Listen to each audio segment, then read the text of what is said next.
لا يزال حديثنا عن قول الله سبحانه وتعالى: فاعلم أنه لا إله إلا الله.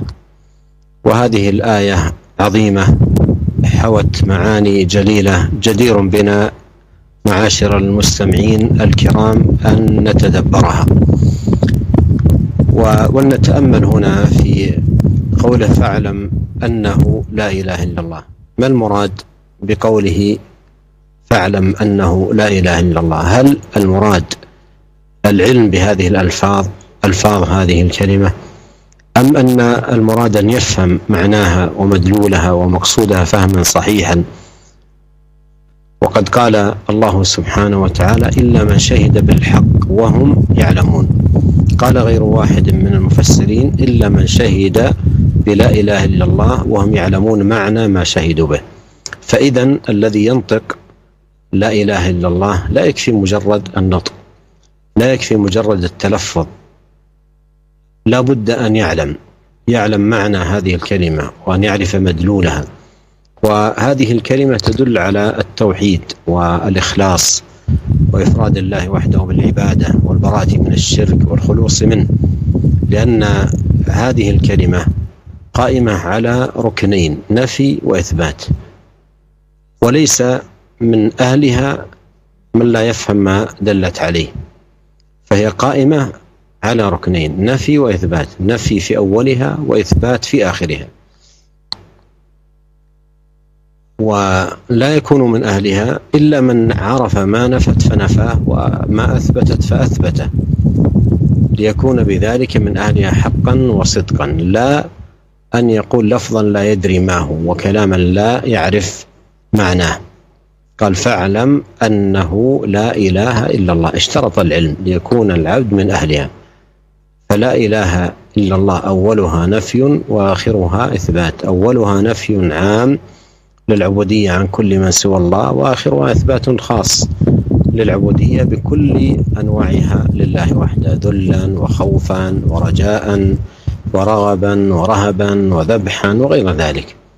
كل ذلك لله وحده. قل إن صلاتي ونسكي ومحياي ومماتي لله رب العالمين لا شريك له. فهذه الكلمة تدل على التوحيد، على الإخلاص، على إفراد الله بالعبادة والبراءة من الشرك.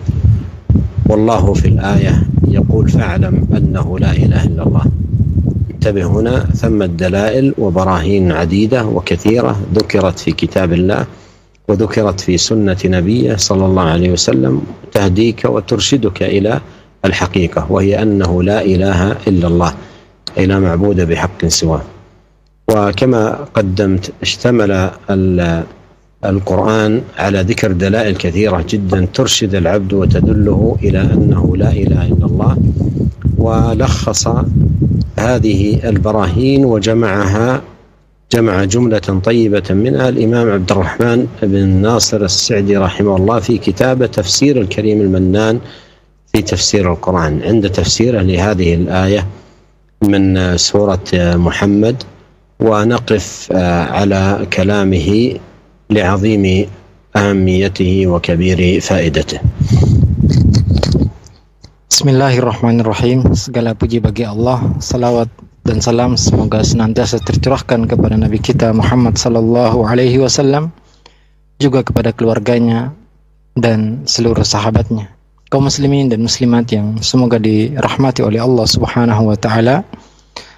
Pada siang hari ini kita akan melanjutkan kajian kita pada kitab Ushulus Tsalatsa, dan kita telah sampai pada pembahasan tentang ayat fa'lam annahu la ilaha illallah.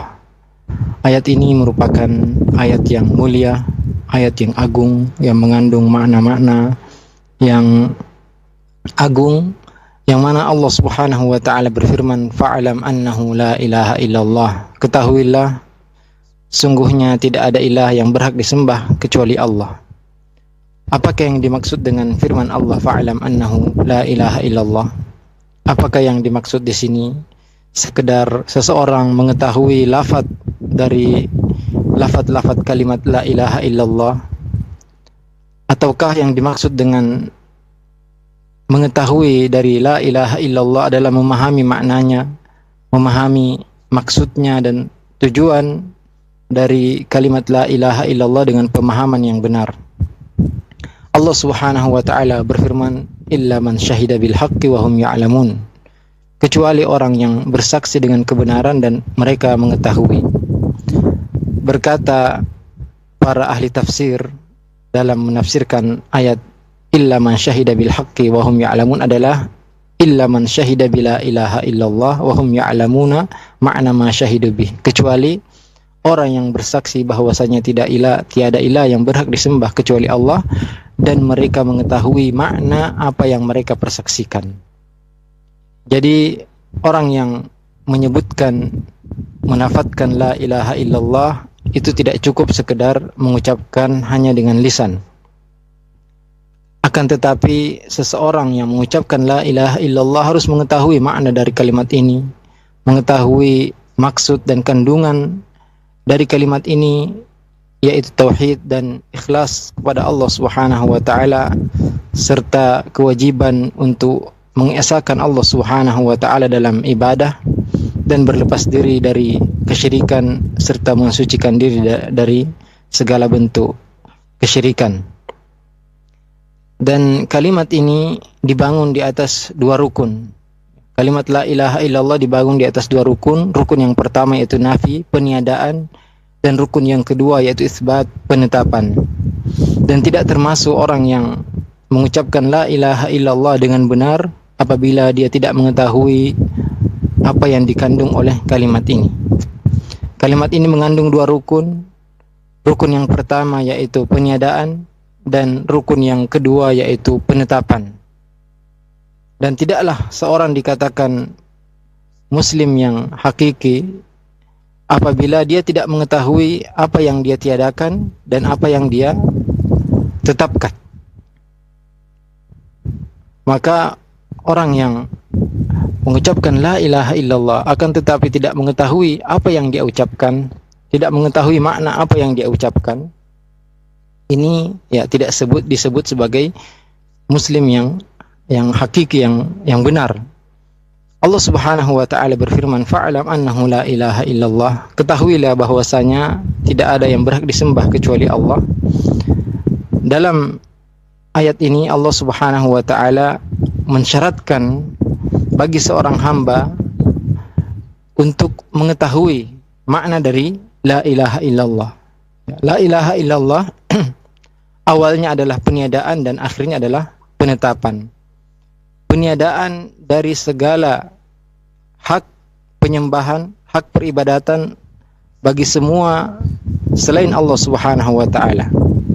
Dan akhirnya adalah penetapan yang khusus hanya kepada Allah Subhanahu wa taala. Hak untuk disembah hanya milik Allah Subhanahu wa taala dengan segala jenis ibadah. Baik itu rasa hina, rasa takut, rasa harap, menyembelih dan segala jenis-jenis ibadah yang lain. Allah Subhanahu wa taala berfirman, "Qul inna salati wa nusuki wa mahyaya wa mamati lillahi rabbil alamin, la syarikalah." Katakanlah, sesungguhnya salatku, ibadahku, sembelihanku, kehidupanku dan kematianku milik Allah, tu Rabb semesta alam, tidak ada sekutu baginya, ya. Maka kalimat ini mengandung tauhid, mengandung makna ikhlas kepada Allah Subhanahu wa taala dan mengandung kewajiban untuk mengesahkan Allah Subhanahu wa taala dalam segala jenis ibadah serta berlepas diri dari segala jenis kesyirikan. Allah Subhanahu wa taala berfirman, fa'lam annahu la ilaha illallah, ketahuilah sungguhnya tidak ada ilah yang berhak disembah kecuali Allah. Perhatikan di sini ada dalil-dalil dan bukti-bukti yang sangat banyak yang disebutkan dalam Al-Quran dan Sunnah Rasulullah Sallallahu Alaihi Wasallam yang memberikan Anda petunjuk kepada hakikat makna la ilaha illallah, hakikat bahwasanya tidak ada sesembahan yang berhak disembah kecuali Allah. Dan sebagaimana telah Syekh jelaskan bahwasanya Al-Quran mengandung banyak sekali dalil-dalil yang menunjukkan kepada seorang hamba bahwasanya tidak ada ilah yang berhak disembah selain Allah Subhanahu wa taala. Dan Syekh Abdurrahman bin Nasir As-Sa'di rahimahullah telah menyebutkan dan meringkas beberapa bukti-bukti tentang hal ini, dan kita akan menjelaskan tentang apa yang beliau sebutkan dalam tafsir beliau ketika mentafsir surat Muhammad, dan ini adalah tafsir yang sangat bermanfaat sekali untuk kita pelajari.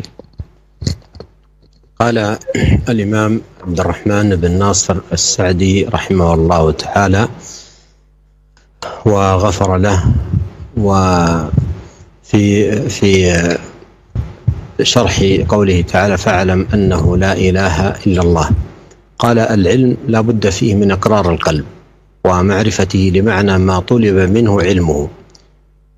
العلم لا بد فيه من إقرار القلب ومعرفة معنى ما طلب منه علمه وتمامه أن يعمل بمقتضاه. وهذا العلم الذي أمر الله به وهو العلم بتوحيد الله فرض عين على كل إنسان، لا يسقط عن أحد كائنا من كان، بل كل مضطر إلى ذلك. والطريق إلى العلم بأنه لا إله إلا الله أمور، أحدها بل أعظمها تدبر أسمائه وصفاته وأفعاله الدالة على كماله وعظمته وجلاله، فإنها توجب بذل الجهد في التأله له والتعبد للرب الكامل الذي له كل حمد ومجد وجلال. الثاني العلم بأنه تعالى المنفرد بالخلق والتدبير، فيعلم بذلك أنه المنفرد بالألوهية. الثالث العلم بأنه المنفرد بالنعم الظاهرة والباطنة الدينية والدنيوية، فإن ذلك يوجب تعلق القلب به ومحبته والتأله له وحده لا شريك له. الرابع ما نراه ونسمعه من الثواب لأولياء القائمين بتوحيده من نصر والنعم العاجلة ومن عقوبته لأعداء المشركين به، فإن هذا داع إلى العلم لأنه تعالى وحده المستحق للعبادة كلها. الخامس معرفة أوصاف الأوثان والأنداد التي عبدت مع الله واتخذت آلهة، وأنها ناقصة من جميع الوجوه، فقيرة بالذات، لا تملك لنفسها ولا لعابديها نفعا ولا ضرا ولا موتا ولا حياة ولا نشورا، ولا ينصرون من عبدهم ولا ينفعونهم بمثقال ذرة من جلب خير أو دفع شر، فإن العلم بذلك يوجب العلم بأنه لا إله إلا الله وبطلان إلهية ما سواه. السادس اتفاق كتب الله على ذلك وتواطؤها عليه. السابع أن خواص الخلق الذين هم أكمل الخليقة أخلاقا وعقولا ورأيا وصوابا وعلما وهم الرسل الأنبياء والعلماء الربانيين قد شهدوا لله بذلك. الثامن ما أقامه الله من الأدلة الأفقية والنفسية التي تدل على التوحيد أعظم دلالة وتنادي عليه بلسان حالها بما أودعها من لطائف صنعه وبديع حكمته وغرائب خلقه. فهذه الطرق التي أكثر الله من دعوة الخلق بها إلى أنه لا إله إلا الله وأبداها في كتابه وأعادها، عند تأمل العبد في بعضها لا بد أن يكون عنده يقين وعلم بذلك. فكيف إذا اجتمعت وتواطأت واتفقت وقامت أدلة التوحيد من كل جانب، فهنالك يرسخ الإيمان والعلم بذلك في قلب العبد، بحيث يكون كالجبال الرواسي لا تزلزله الشبه والخيالات ولا يزداد على تكرار الباطل والشبه إلا نموا وكمالا. هذا وإن نظرت إلى الدليل العظيم والأمر الكبير وهو تدبر هذا القرآن العظيم والتأمل في آياته، فإنه الباب الأعظم إلى العلم بالتوحيد، ويحصل به من تفاصيله وجمله ما لا يحصل في غيره. انتهى كلامه رحمه الله، وهو كلام عظيم جدا يبين فيه رحمه الله براهين القرآن ودلائله وشواهده المتنوعة الدالة على أنه لا إله إلا الله. Kaum muslimin dan muslimat yang semoga dirahmati oleh Allah Subhanahu wa taala, Syekh Abdurrahman bin Nasir As-Sa'di rahimahullah dan waghfaralah berkata bahwasanya ketika beliau mentafsirkan firman Allah Subhanahu wa taala fa'alam annahu la ilaha illallah, pengetahuan tentang la ilaha illallah mencakup penetapan hati dan pengenalan bahwasanya apa yang diinginkan dari apa yang diketahui tersebut.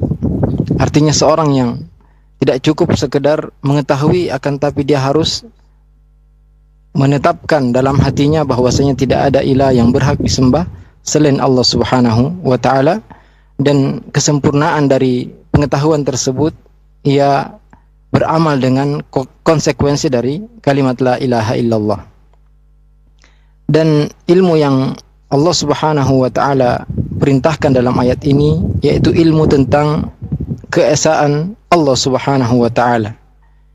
Dan ini merupakan fardu ain, ya, kewajiban bagi setiap manusia untuk mengetahui hal ini, dan tidak ada seorang pun yang boleh untuk tidak mempelajari hal ini. Adapun jalan untuk mengetahui bahwasanya tidak ada ilah yang berhak disembah selain Allah Subhanahu wa taala, ada beberapa cara. Yang pertama dan yang paling utama adalah mentadabburi dan merenungi nama-nama dan sifat-sifat Allah Subhanahu wa taala, serta perbuatan Allah Subhanahu wa taala yang menunjukkan kesempurnaan, keagungan, kemuliaan Allah Subhanahu wa taala. Karena hal tersebut akan menyebabkan seseorang mengerahkan segala usahanya untuk beribadah hanya kepada Allah Subhanahu wa taala yang memiliki segala pujian, segala kemuliaan, dan segala ketinggian. Kemudian cara yang kedua yaitu mengetahui bahwasanya hanya Allah Subhanahu wa taala yang menciptakan dan mengatur alam semesta ini. Sehingga ketika dia mengetahui hal tersebut, dia mengetahui bahwasanya hanya Allah Subhanahu wa taala yang berhak untuk disembah. Cara yang ketiga yaitu dengan mengetahui bahwasanya hanya Allah Subhanahu wa taala yang memberikan nikmat, baik yang nampak maupun yang tidak nampak. Nikmat agama dan nikmat dunia, yang mana hal tersebut akan menyebabkan seorang akan bergantung hatinya dan mencintai Allah Subhanahu wa taala, dan ia pun akan beribadah hanya kepada Allah Subhanahu wa taala. Cara yang keempat yaitu dengan melihat dan mendengar dan memperhatikan ganjaran yang Allah Subhanahu wa taala berikan kepada para wali Allah Subhanahu wa taala yang senantiasa mentauhidkan Allah Subhanahu wa taala. Allah tolong mereka, Allah beri mereka nikmat yang disegerakan. Juga dengan kita melihat bagaimana Allah Subhanahu wa taala menghukum musuh-musuhnya, mengadab musuh-musuhnya dari kaum musyrikin, yang mana hal ini menunjukkan kepada kita bahwasanya hanya Allah Subhanahu wa taala saja yang berhak untuk disembah.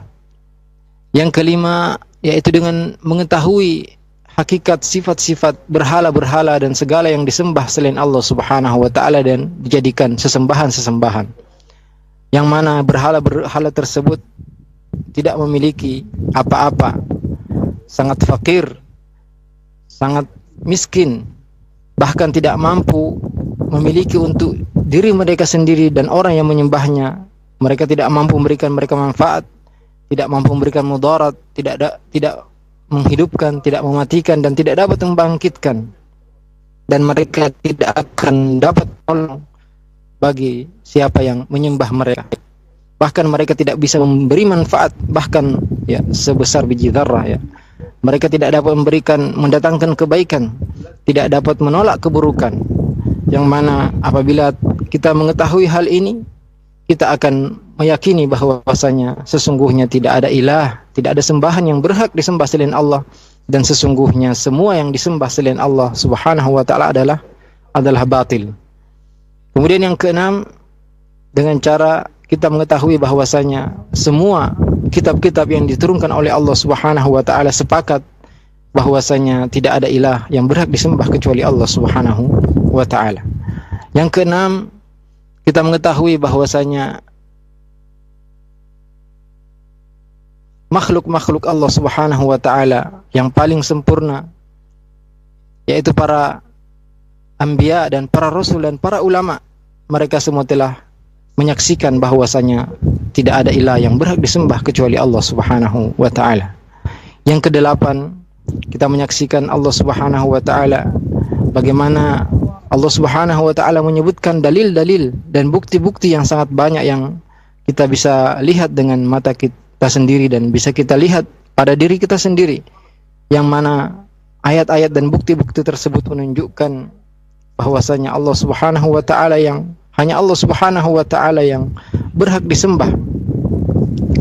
Ya, apabila kita memperhatikan indahnya ciptaan Allah Subhanahu wa taala dan maha kuasanya Allah Subhanahu wa taala dalam segala apa yang Allah Subhanahu wa taala ciptakan. Ini adalah cara-cara yang Allah Subhanahu wa taala sebutkan ketika Allah mengajak seluruh makhluk agar menyaksikan bahwasanya, mempersaksikan bahwasanya tidak ada ilah yang berhak disembah selain Allah Subhanahu wa taala. Dan Allah Subhanahu wa taala menyebutkan hal ini berkali-kali dalam Al-Qur'an. Maka seseorang harus mempunyai ilmu dan keyakinan akan hal tersebut. Dan apabila semua hal yang kita sebutkan tadi terdapat pada seorang hamba, maka imannya pun akan menjadi kuat dan akan tertancap kuat di hatinya, yang mana tauhid dan keimanan tersebut akan menjadi seperti gunung-gunung yang kokoh yang tidak akan roboh ya dengan syubhat-syubhat dan khayalan. Bahkan iman tersebut hanya akan bertambah kuat dengan banyaknya syubhat dan kebatilan. Dan apabila kita melihat ya dalil-dalil yang besar ini dan perkara yang agung ini dengan mentadaburi Al-Qur'an dan membaca ayat-ayat Allah Subhanahu wa taala serta memperhatikan maknanya, yang mana hal tersebut merupakan pintu yang sangat besar yang dapat mengantar kita untuk mengetahui tauhid, hakikat tauhid yang sesungguhnya, yang dengannya juga kita mengetahui ya segala hal-hal yang diperincikan dalam Al-Qur'an yang kita tidak akan temukan pada selain kitab tersebut.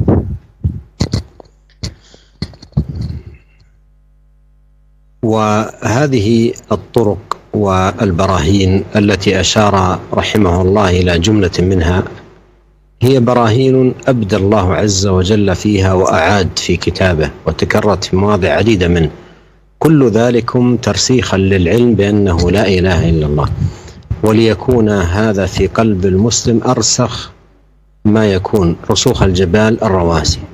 وكلما عظمت عناية العبد معرفة هذه الشواهد والبراهين من خلال ما دل عليه كتاب الله وسنة نبيه صلى الله عليه وسلم زاد التوحيد في قلب العبد تمكنا ورسوخا. وشرح هذه البراهين التي أشار إليها رحمه الله والوقوف عندها وذكر شيء من شواهدها أمر تطول به العبارة، لكنني أشير إلى إشارات ينفع الله سبحانه وتعالى بها عندما تقرأ آية الكرسي التي هي أعظم آية في كتاب الله. بدأت أول ما بدأت بهذا الأمر الذي أمر الله عز وجل أن نعلم، فاعلم أنه لا إله إلا الله. بدأت به، قال الله عز وجل الله لا إله إلا هو، هذا صدر آية الكرسي. ثم أتبع ذلك بالبراهين والدلائل والشواهد على ذلك. قال الله لا إله إلا هو الحي القيوم لا تأخذه سنة ولا نوم له ما في السماوات وما في الأرض من ذا الذي يشفع عنده إلا بإذنه يعلم ما بين أيديهم وما خلفهم ولا يحيطون بشيء من علمه إلا بما شاء وسع كرسيه السماوات والأرض ولا يؤوده حفظهما والعلي العظيم. عندما يقف المسلم على هذه البراهين ويطلع عليها برهانا وهي في آية الكرسي 12 برهانا أنه لا إله إلا الله، عندما يقف على هذه البراهين ويصح فهمه لها ودرايته بمدلولها ووقوفه على مقصودها، أيمكن أن يقبل قلبه على غير الله طلبا ودعاء رجاء ورغبا؟ أبدا لا يمكن، لأن هذه البراهين تأخذ من القلب مأخذا عظيما إلى الالتزام التوحيد ولزوم الإخلاص ومجانبة الإشراك واتخاذ الأنداد.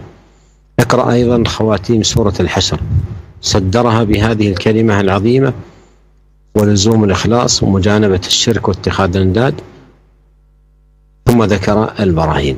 هو الله الذي لا إله إلا هو عالم الغيب والشهادة هو الرحمن الرحيم، هو الله الذي لا إله إلا هو الملك القدوس السلام المؤمن المهيمن العزيز الجبار المتكبر سبحان الله عما يشركون. هو الله الخالق البارئ المصور له الأسماء الحسنى يسبح له ما في السماوات والأرض والعزيز الحكيم. من يقف على هذه البراهين الجليات والحجج الواضحات على وجوب توحيد الله وإخلاص الدين له، أيمكن أن يتجه قلبه إلى غير الله سؤالا ورغبا ورهبا وطلبا؟ حاشا وكلا. ولهذا من يتجهون في دعواتهم إلى غير الله من مقبورين وغيرهم طامعين راجين متذللين خاضعين، أين هم من هذه الدلائل؟ أين هم من هذه البراهين والحجج البينات في كتاب الله؟ لولا أن القلوب طمست والأبصار عميت عن الشواهد البينة والحجج الظاهرة المضيئة. فإذا وقف الإنسان على هذه البراهين أدرك يقينا وعرف قطعا أنه لا إله إلا الله، أي لا معبود بحق سواه. وإذا وقف المسلم على هذه البراهين زاد توحيده رسوخا وإيمانا وتمكنا وإقراره ثباتا، وابتعدت عنه الشبهات الصارفة والأهواء الجارفة التي ضيعت كثيرا من الناس عن الحق والهدى. Kaum muslimin dan muslimat yang semoga dirahmati oleh Allah Subhanahu wa taala, jalan-jalan dan bukti-bukti yang telah disebutkan oleh Syekh Abdurrahman bin Nasir As-Sa'di rahimahullah adalah bukti-bukti yang Allah Subhanahu wa taala tampakkan dan ulang-ulang dalam Al-Qur'an. Dan bukti-bukti tersebut kita dapatkan dalam banyak ayat-ayat dalam Al-Qur'an dan sunnah Rasulullah sallallahu alaihi wasallam. Hal tersebut agar pengetahuan kita terhadap la ilaha illallah semakin kuat, dan agar makna dan kandungan dari la ilaha illallah ini semakin mantap di hati seorang muslim sebagaimana kokohnya gunung-gunung, dan semakin besar perhatian seorang hamba terhadap hal ini, dan semakin besar perhatiannya untuk mempelajari bukti-bukti dari apa yang Allah Subhanahu wa taala sebutkan dalam Al-Qur'an dan sunnah Rasulullah sallallahu alaihi wasallam, maka tauhid pun akan semakin kuat dalam hatinya dan keimanannya pun akan semakin mantap. Adapun penjelasan bukti-bukti yang disebutkan oleh Imam Abdurrahman bin Sa'di rahimahullah serta penjelasan yang meluas tentang hal ini tentu sangat panjang sekali. Akan tetapi dalam kajian kita kali ini kita akan menjelaskan beberapa isyarat yang Allah Subhanahu wa taala sebutkan ketika kita membaca ayat kursi, yang ayat kursi ini merupakan ayat yang paling agung dalam Al-Qur'an. Dalam ayat kursi ini Allah Subhanahu wa taala memulai dengan ucapan Allahu la ilaha illahu. Allah tidak ada ilah yang berhak disembah kecuali Dia. Ini adalah awal atau permulaan dari ayat kursi. Kemudian Allah Subhanahu wa taala melanjutkan ayat ini dengan menyebutkan bukti-bukti serta dalil-dalil terhadap hal tersebut. Allah Subhanahu wa taala berfirman, Allahu la ilaha illahu. Allah tidak ada ilah yang berhak disembah kecuali Dia. Al-Hayyul Qayyum, yang maha hidup dan senantiasa mengurus makhluknya. La ta'khudhuhu sinatu wala naum. Allah Subhanahu wa taala tidak tidur dan tidak merasa ngantuk. Lahu ma fis samawati wa ma fil ard. Milik Allah Subhanahu wa taala apa yang ada di langit dan di bumi. Man dzalladzi yashfa'u 'indahu illa bi'idnih. Siapakah yang dapat memberi syafaat di sisi Allah Subhanahu wa taala kecuali dengan izinnya. Ya'lamu ma baina aydihim wa ma khalfahum. Allah mengetahui apa yang ada di hadapan mereka dan di belakang mereka. Wala yuhituna bi syai'in min 'ilmihi illa bima syaa. Dan mereka tidak meliputi ilmu mereka tidak meliputi apa yang Allah Subhanahu wa taala kecuali apa yang Ia kehendaki. Wasi'a kursiyyuhus samawati wal ard. Kursi Allah Subhanahu wa taala luasnya meliputi langit dan bumi, wala ya'uduhu hifdzuhuma, dan Allah Subhanahu wa taala tidak merasa capek menjaga keduanya, wa huwal aliyul azim, dan dia maha tinggi lagi maha agung. Ketika seorang muslim mentadabburi ayat ini serta bukti-bukti yang disebutkan Allah Subhanahu wa taala dalam ayat kursi ini, yang mana jumlahnya ada 12 bukti bahwasanya tidak ada ilah yang berhak disembah selain Allah Subhanahu wa taala.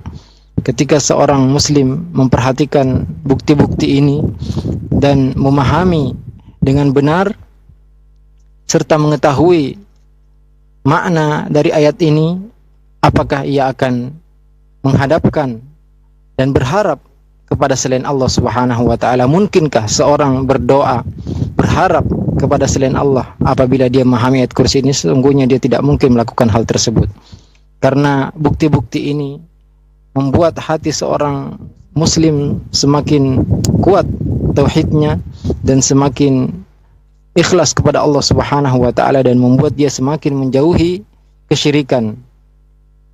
Silahkan baca akhir dari surat Al-Hasyr, yang mana Allah Subhanahu wa taala menyebutkan dalam ayat tersebut, huwallahu alladzi la ilaha illahu, dialah Allah yang tidak ada ilah yang berhak disembah kecuali dia, alimul ghaibi wasyahadah, yang mengetahui yang tidak nampak maupun yang nampak, huwar rahmanur rahim, dialah yang maha pengasih lagi maha penyayang, huwallahu alladzi la ilaha illahu, dialah Allah yang tidak ada ilah yang berhak disembah kecuali dia, al-malikul quddus, Raja yang maha suci, As-Salamul Mu'min, yang maha sejahtera dan membenarkan para rasulnya, Al-Muhaimin, yang maha melihat dan mengawasi apa yang dilakukan oleh makhluknya, Al-Azizul Jabbarul Mutakabbir, yang maha perkasa dan maha memiliki segala kebesaran dan keagungan. Subhanallahi amma yusyrikun, maha suci Allah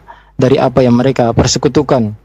Huwal khaliq, dialah yang maha menciptakan, al-bari, yang memulai penciptaan, al-musawwir, yang membentuk, lahul asmaul husna, miliknya lah nama-nama yang baik, yusabbihu lahu man fis samawati wal ard, bertasbih kepadanya segala apa yang ada di langit dan di bumi, wa huwal azizul hakim, dan dia maha perkasa lagi maha bijaksana.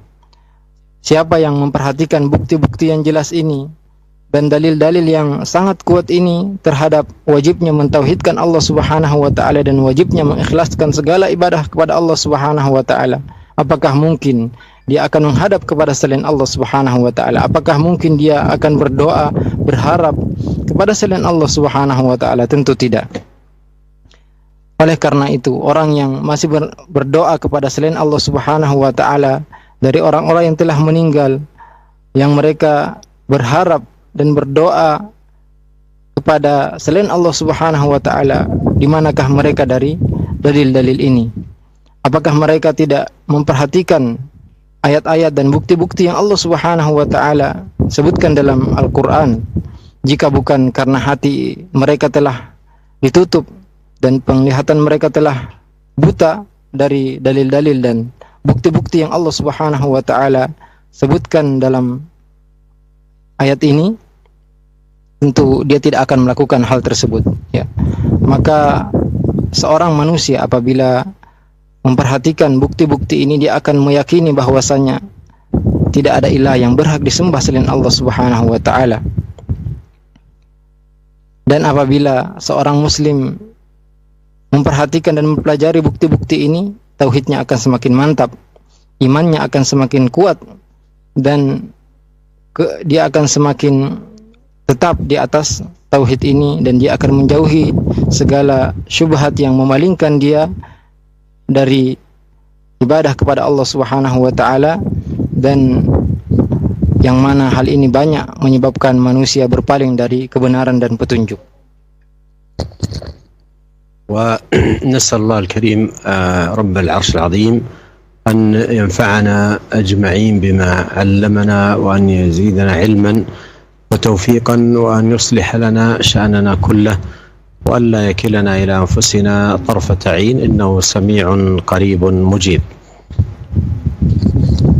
Semoga Allah Subhanahu wa taala senantiasa memberikan kita taufik, dan kita berdoa kepada Allah Subhanahu wa taala agar selalu membimbing kita mempelajari apa-apa yang Allah Subhanahu wa taala wajibkan kepada kita. Sungguhnya Allah Subhanahu wa taala Maha mendengar dan Maha menerima